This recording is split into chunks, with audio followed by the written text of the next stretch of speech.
desperdiçamos na Serra da Estrela, desperdiçamos algo que a mim me tira do sério, que é o coração de Dom Pedro, fundador do Brasil, está no Porto, na Ordem da Lapa, mas não se consegue visitar. Não se consegue visitar porque aquilo tem duas chaves, uma está na mão do Presidente da Câmara do Porto, outra no provedor da Ordem da Lapa, e como eles não se entendem, aquilo não se abre ao mesmo tempo e o coração continua escondido. Sendo que, como todos sabemos, se o coração de Dom Pedro estivesse em Barcelona ou em Valência, haveria excursões de milhares de pessoas para olhar para o coração de Dom Pedro, como acontece em qualquer parte minimamente organizada. E é tudo isto que nós desperdiçamos. E reparem que um baldio ou uma floresta, se é pública, é um desperdício, é uma fonte de despesa, e se é privada, é uma fonte de receita. Um edifício público é sempre uma fonte de despesa, e se é privado, é uma fonte de receita. Portanto, isto é desperdício, desperdício, desperdício. Como é que isto se resolve? Enfim, não é aqui o tema da nossa conversa, mas obviamente tudo isto tem soluções simples, desde que haja vontade e profissionais competentes para tratar do assunto. Porque se os privados conseguem transformar uma floresta em algo que dá dinheiro, por que razão é que o Estado, com a mesma floresta, tem prejuízo? É que em Portugal é sempre assim.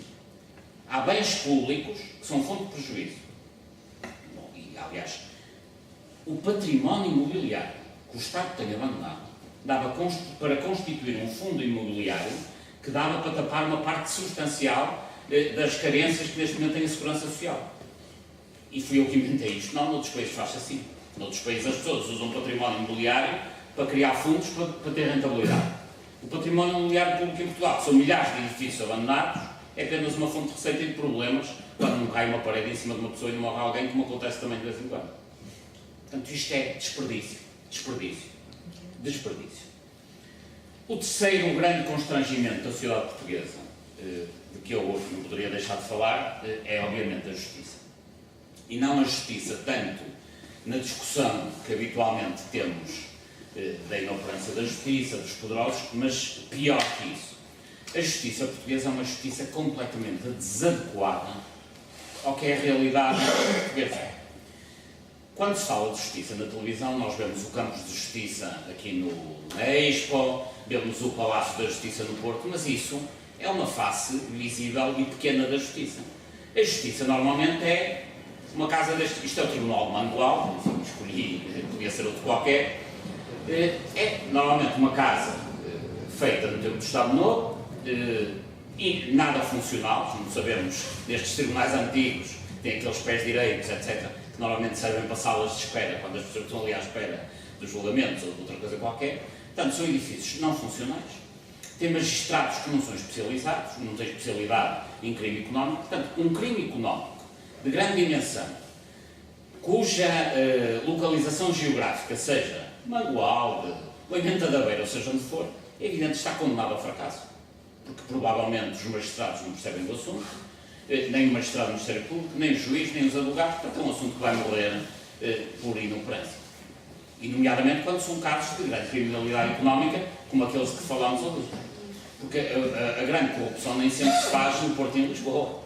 Muitos dos terrenos e muitos dos negócios que eu falei têm sede fora do Porto e de Lisboa. E, portanto, temos uma justiça inoperacional, que raramente funciona bem, e que mesmo quando funciona bem, funciona mal. Nós temos um exemplo bem recente de um caso em que funcionou bem, foi o Face Oculta, em que houve uma investigação cuidadosa conduzida por um investigador, que é o Teófilo Santiago. A acusação foi bem feita, o julgamento foi feito por um tribunal que teve a coragem de afrontar um conjunto de interesses e condenou uma série de pessoas à prisão efetiva. Acontece é que ninguém foi preso. Portanto, correu tudo muito bem e foram-se para casa passear. Portanto, boa investigação, uma acusação proficiente e adequada, um julgamento justo, e o que é que aconteceu aos condenados? Nada. O Armando Vara foi condenado a 5 anos de cadeia. Onde é que ele está hoje? Por acaso sei, não interessa, mas não está na cadeia de certeza absoluta. Etc, etc, etc. E pior, é que é uma justiça que não só não consegue, de facto, penalizar os condenados, como não consegue algo muito mais grave, que é recuperar os ativos que nos são tirados pela via dos crimes que eles cometem. Porque o que é mais dramático, bem, como a sentença não é aplicada, não se consegue nada, ponto final.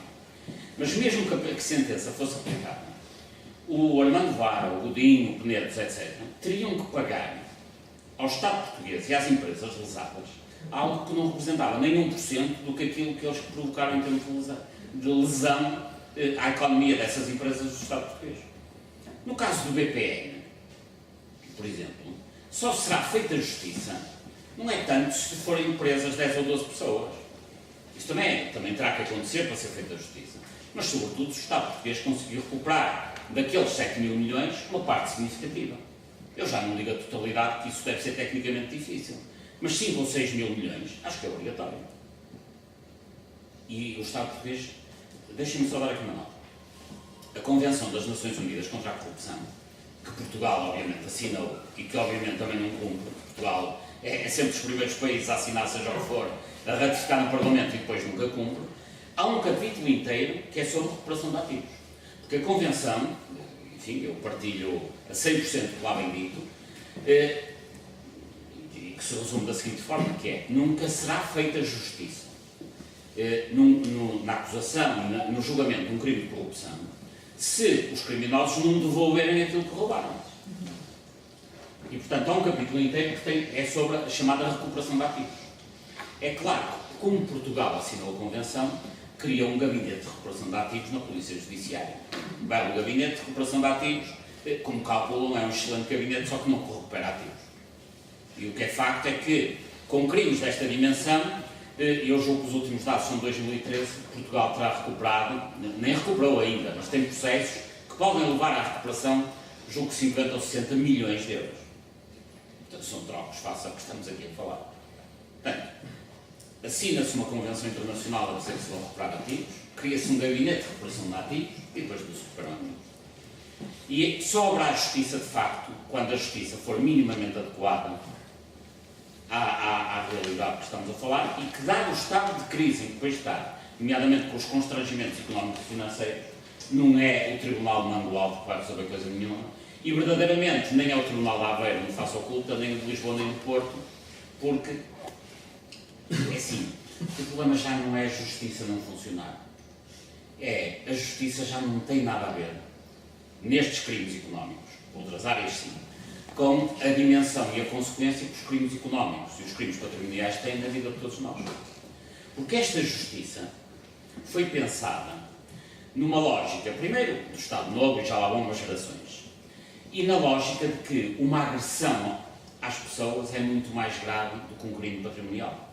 Há essa ideia em Portugal de que uma agressão, um crime a um indivíduo que é mais grave do que um crime ao património.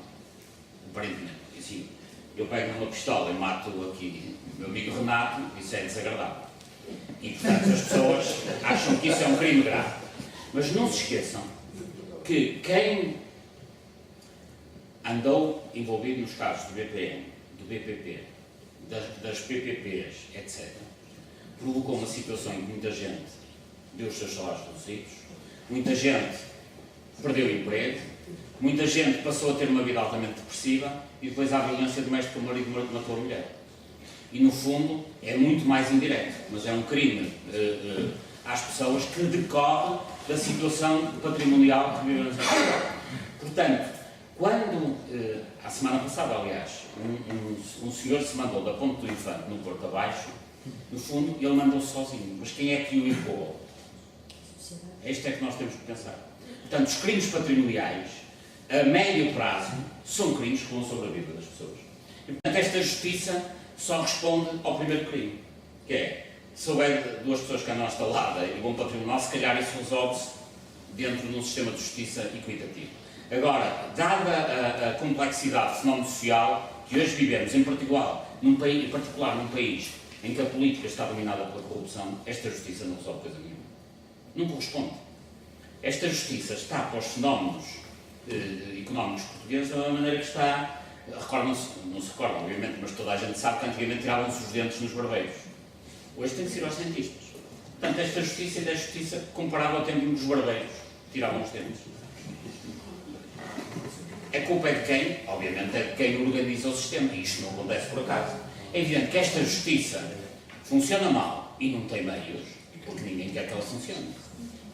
porque, nomeadamente, a Justiça que investiga casos de corrupção, não há tribunais especializados na área de corrupção, os próprios investigadores não têm dinheiro sequer para viajar.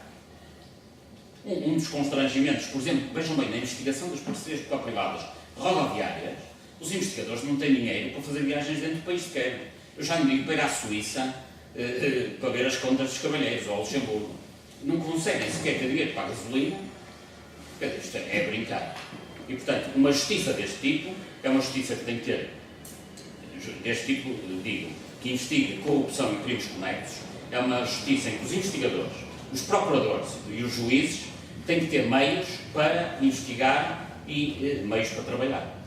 Porque o grande problema, eu volto ao Tribunal de Mangualde, se houver um grande caso de corrupção em Mangualde, provavelmente vai daqui de Lisboa, numa sociedade de advogados, 4 advogados de Jaguar e um motorista, falar com um procurador.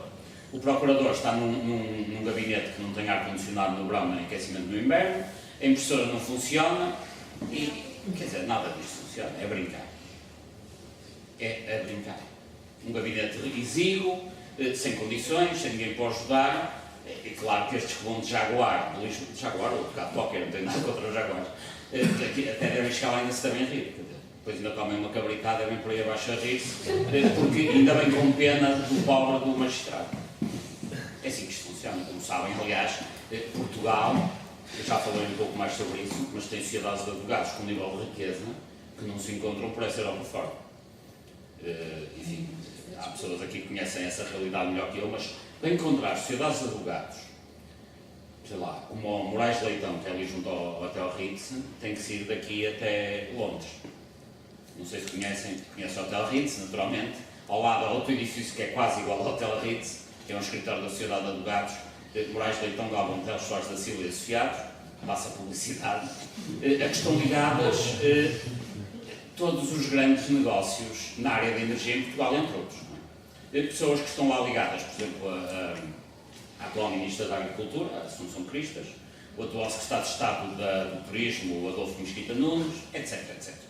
E curiosamente esse escritório conseguiu uma coisa recentemente, que foi o seguinte: quando foi a privatização da EDP, os advogados que trabalhavam para o governo, para a EDP e depois para os chineses eram praticamente os mesmos. E portanto, obviamente que eles resolviam ali o problema com grande facilidade.